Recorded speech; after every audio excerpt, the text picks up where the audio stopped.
Well, we're back to some ritual abuse material.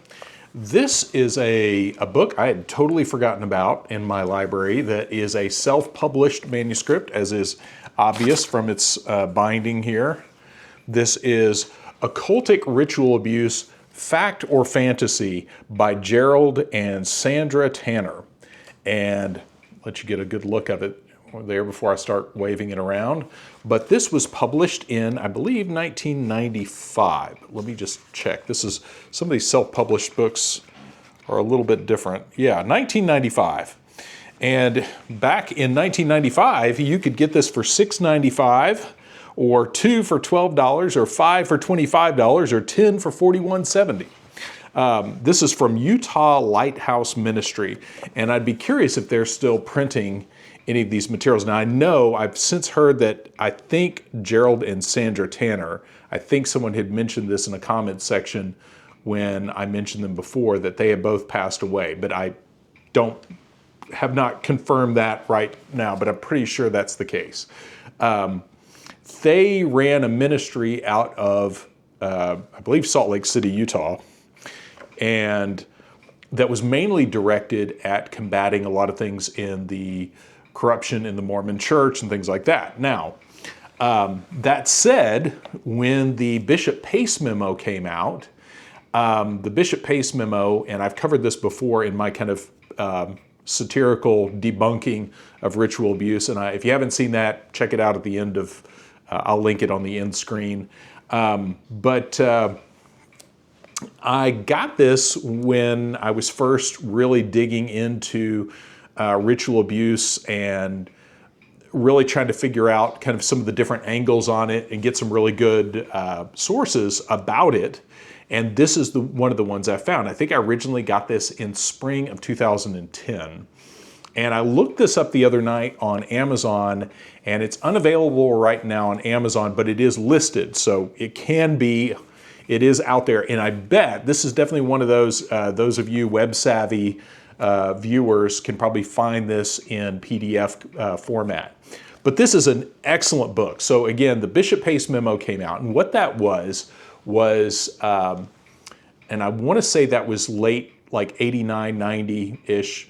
And what happened was there was an internal memo within the Mormon Church in Salt Lake City, Utah, that put out by Bishop Pace.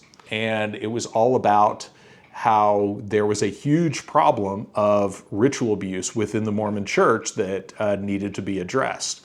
And stamped on every page was confidential, church leaders only or whatever. And it was all about how big of a problem this was and where all this had been spotted and some pretty lurid details associated with that.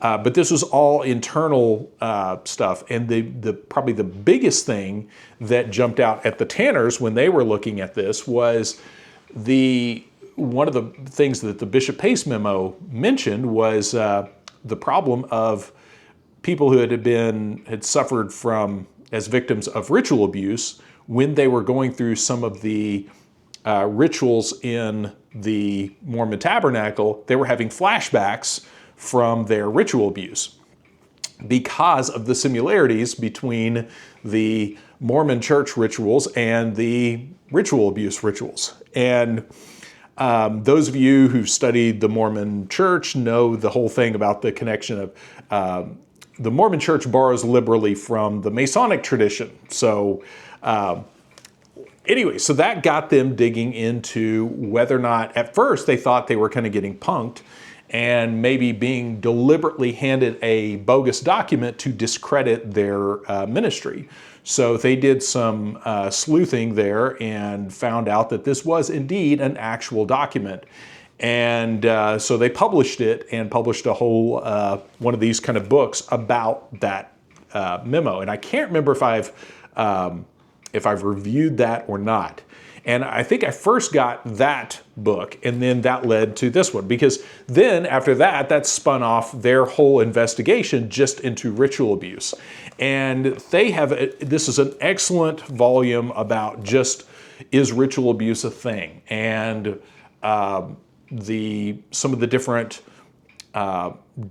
particulars of ritual abuse, some of the defining characteristics, and they do an excellent job of breaking it down in here. And I dog-eared some stuff. I was going back through this the other night, and I kicking myself for not going back through this earlier because there's so much in there. There's an excellent section on the West Memphis 3. There's a section on the murder, the Stephen Newberry murder in Missouri. But one thing that you guys, some of you that have looked into the West Memphis 3 case might appreciate is there's a lot of more obscure information about some of these cases that I had totally forgotten about. And one of them was this is from an article that was published in a local paper in West Memphis, Arkansas, at the time of the West Memphis 3 murders.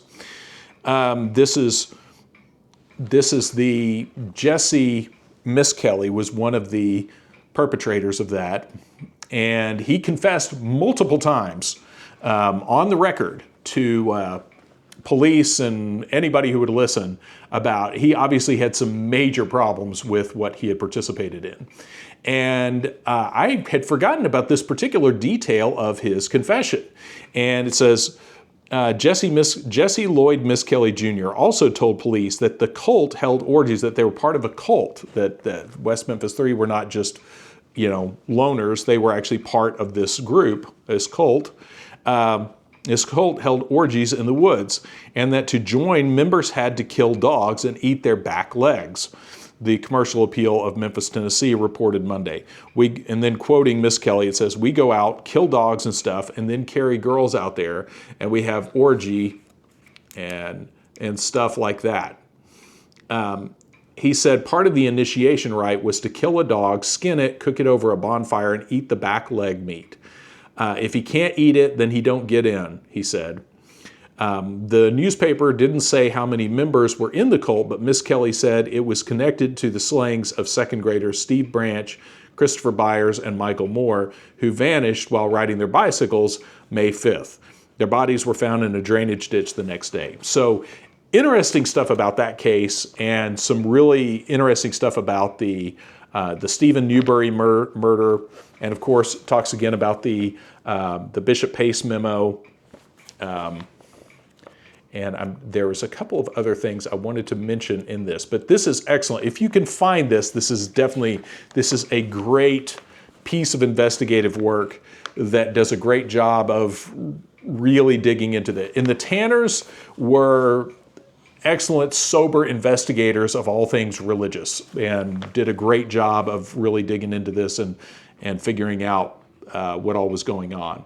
And they even at one point quote they had even gone so far as to reach out to law enforcement agencies, and they have in here somewhere, I saw there was a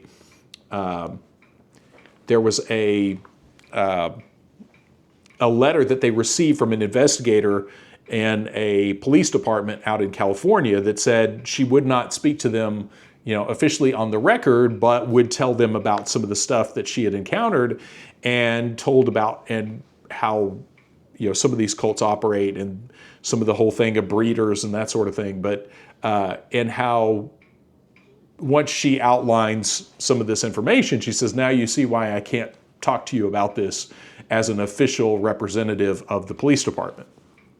So very good investigative work on this. This all told, this is about 203 pages. But excellent resource if you are digging into ritual abuse and trying to figure things out. There's a lot of case specifics about a lot of lesser known ritual abuse cases that have kind of fallen by the wayside over time and stuff people have forgotten about. But excellent resource. Again, if you can find it, this is one of those things where I'm inclined to think that this is probably out there as a PDF somewhere, but because it'd be as simple as popping these little binders off and running this through a scanner. So anyway, all right, I'll stop there. But overall, I have several books by the Tanners that are all very well done, very well researched, very good, solid material presented. They have a section in here about I'm trying to think of the name, the False Memory Syndrome Foundation, and pointing out some of the funny business there. But overall, excellent follow-up to the other book, and I'll have to look and search and see if I have already reviewed it. But they had a whole book just based on the Bishop Pace memo about ritual abuse in the Mormon Church. So excellent book if you can find it. So I will leave it there, but that is Occultic Ritual Abuse Fact or Fantasy by Jerald and Sandra Tanner. And then, of course, the cover art has a scan of the investigators confirm ritual abuse. It's an Attorney General's office document for the state of Utah. But very, very good information.